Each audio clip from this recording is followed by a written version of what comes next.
So we're on day 2 already. Events with 43 poets, the Rob Jackson Poetry Awards, and the open mic at Graffiti's downtown tonight. Come together and happen. And with no further ado, I'd like to introduce one of the PPF committee members and chair of the Nature and Spirituality panel, Sister Luella Hickman. Sister Lou.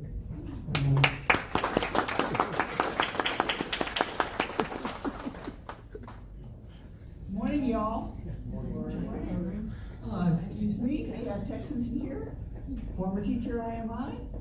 Good morning. Good morning. For many people, one word that sums up spirituality is the Bible. I would like to share a poem about one of my favorite women from Scripture I included in my book. She wrote in Wordless. The woman was King David's famous concubine, the Shunammite. His skin bruised as easily as lilies. His breath was stale. Death lingered in his lungs. So why do I weep for him? This warrior with his 10,000s slain, each echoed in a fragile pulse. Beneath the shivering flush, I too shivered when they first brought me here to blanket his tallow body with my warmth. The king is far away and very old. That was common knowledge in my village. Yet here I am, and so I weep. For legends die like other men. Now, we move on to our next panelist, Kim Hada. I have another feather in my cap today, and to introduce Kim Hada, who is a poet and professor at East Central University, where he directs the annual Scissor Tail Creative Writing Festival. Kim finds the natural order a powerful presence for writing.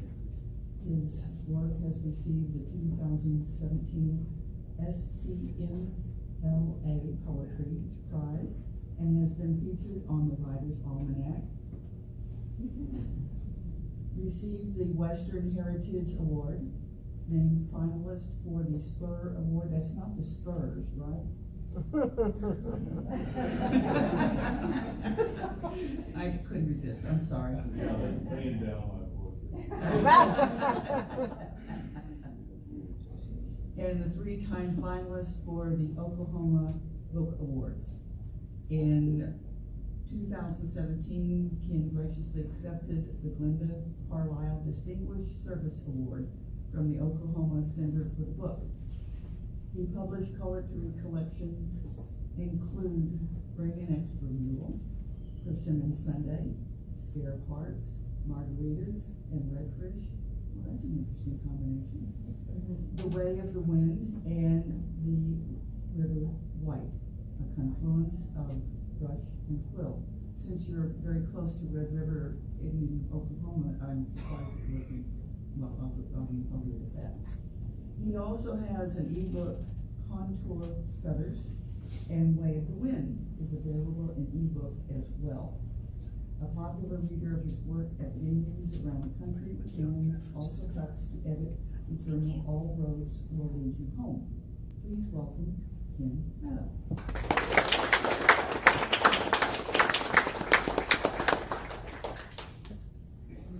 Thank you. And good morning, everybody. Thank you for attending this morning. This is my second time to this festival, and I am very impressed with what you're doing and happy, and I'm a big fan, so I wish you all the best with this.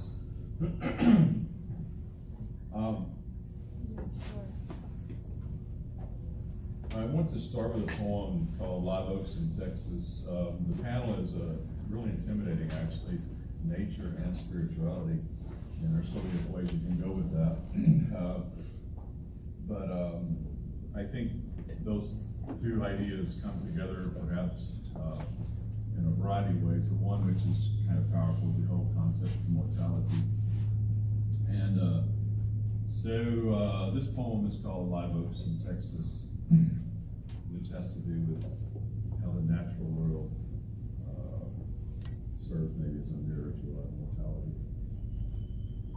I used to live down here, not very well, but I got by, then got out, seeking something across the river.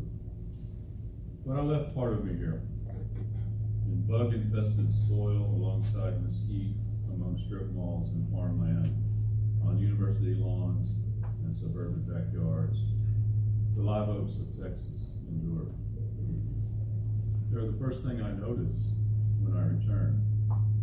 They take me back to lonely days between class and marriage, sitting in shade of branches. Their dominant green soothes some part of me I never have been able to tame. Grackles, wrens, mockingbirds, all of us gather around sensing their majestic sovereignty. They never die. They balance a world that doesn't always turn just right. They welcome. They invoke. A confessional, they are a living shrine. And were I yet Texan, I would bequeath myself a grave beneath their limbs, finally at rest among those scattered roots. I'm going to read a number of poems now from my latest book, just came out this week, Not Quite Pilgrims. If you don't like the title, blame it on Alan Barrett. I had another title, and he was one of the readers of the manuscript, and he suggested this title, and it was a good choice, unless you don't like it. With the owls. I sit quietly with owls. Every evening they call darkness as sure as cloudy skies, closer than stars. They know what they're doing, and I envy their constancy, their sheer belief in the way things ought to be. Sometimes their calls are soft, subtle, sometimes not, but always abrupt. They bring me back to sanity, to routine, to the goodness God built into them. The owls, the trees, the darkness. This is what matters. This is where truth begins. When Stacy was reading, she had a poem. It was called Scissor Moon. That's the title of the book. Okay, well, this poem is called Zabla, Moon in March. Zabla is a Hungarian word. My family's Hungarian. And the word saber, Zabla in Hungarian, the word saber comes from Hungary. I didn't know that. So that explains my crazy ass relatives, I guess. So Scissor Moon, this is Zabla, sabered moon in March. Sitting alone in silent dark beneath a sabered moon and surrounding stars, a Beethoven piano concerto is the only sound. A southern breeze stirs. I tuck my Mexican blanket tight to my chest, close my eyes, and ride unseen ways all the way to heaven and back.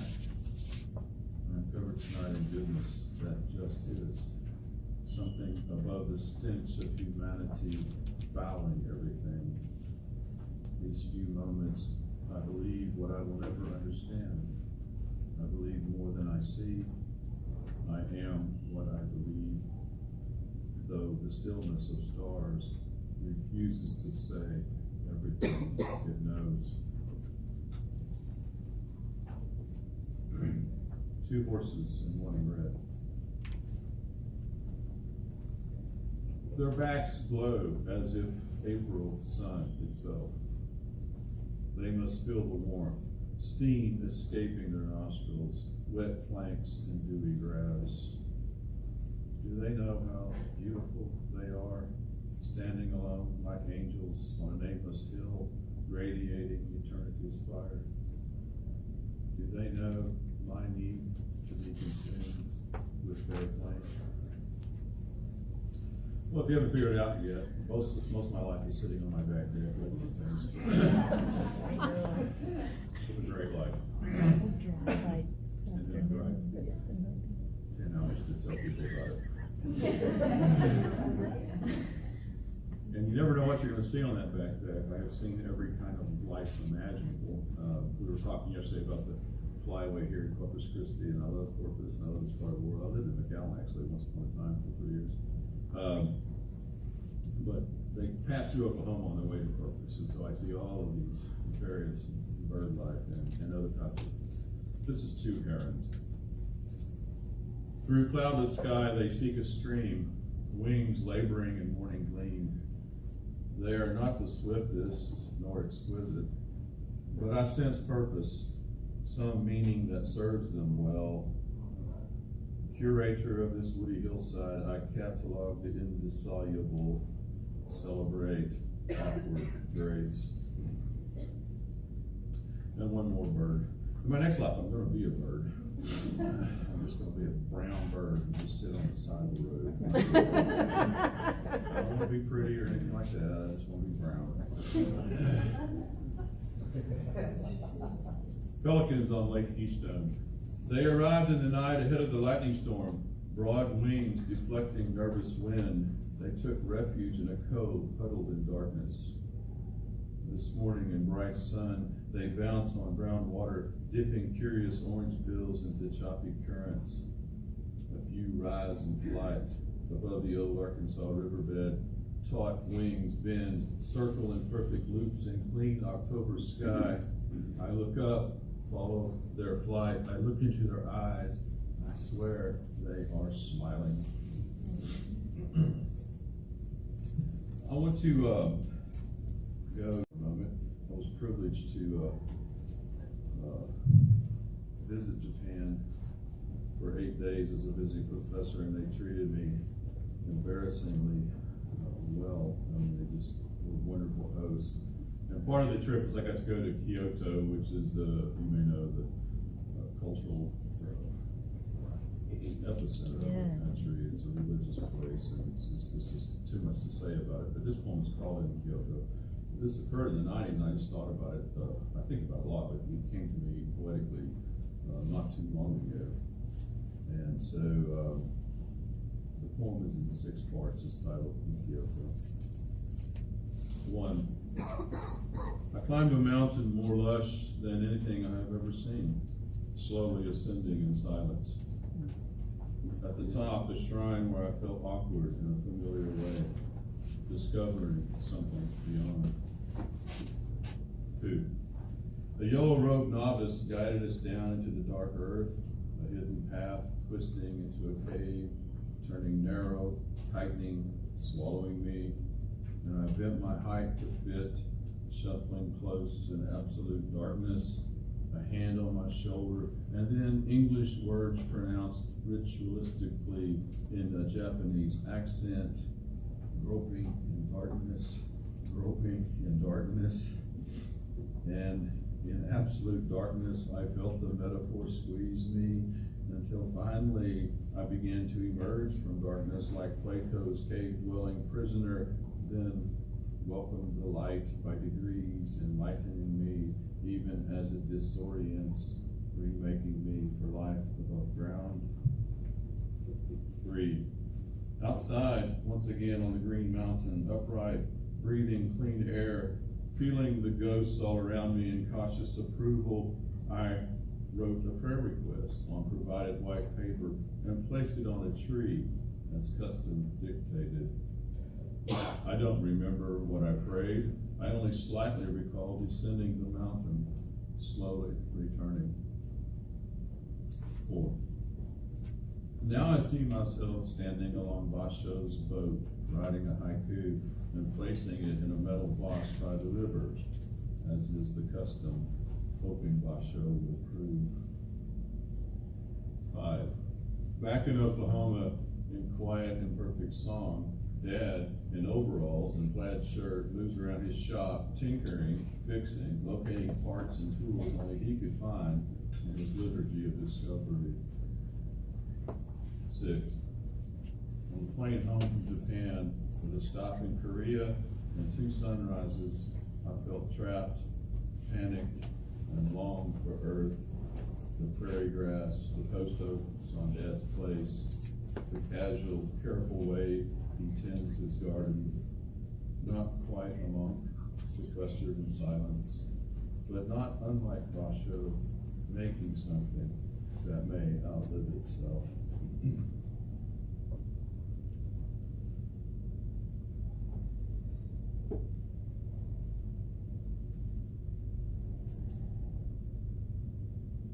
jazz and the pre-dawn.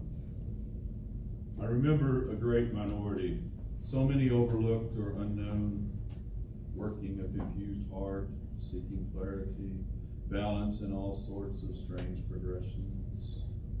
Their labor lingers in air thin enough to breathe hope and despair simultaneously. These contradictions move me in ways I can't explain. Imagination only goes so far. Out our own galaxies appear endless, but now we know where one star ends, another begins, though they all, like notes falling through fingers of the most talented, exist only as we hear them. We are making something, and what it is before us, within us, will be changed as soon as the sun rises, as soon as light redirects the glow of improvisation. I hear the first light of dawn. I am what I hear. Everything comes and goes, while the moon sits behind a cloud, and the tunes kindle flames through long, dark night.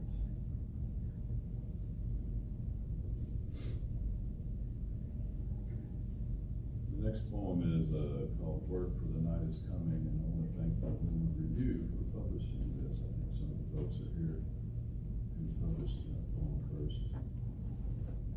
Work for the night is coming. I've never really feared darkness. Even now, as the last few stars evaporate with the new dawn, a certain nostalgia accompanies the transition. For sure, I'll pick up my hammer and swing into action. My place in the percussion of time, beat upon beat until quitting time. Yes, night comes as sure as the tool in my hand grips hopeful delusion. Am I more than what I produce? In the act of making, I have found something obligatory, something to occupy myself on this assembly line we call destiny. Will we rest when darkness arrives? Will regret all the wasted force trying to make something unlivable?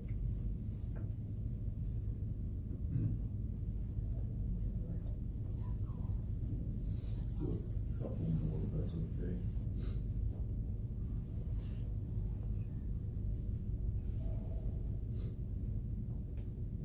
This one is called Pastoral,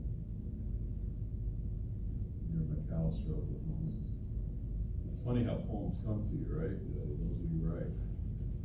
Sometimes you sit down and you ponder something you have an experience happens to you. A lot of my stuff happens sort of haphazardly as I'm driving or walking. I see an image or something, and it just triggers something, and I learn to follow it. So I'm driving down the road, and I see a cow in a pasture, and it turns into this amazing poem. This is probably the best poem you've ever heard.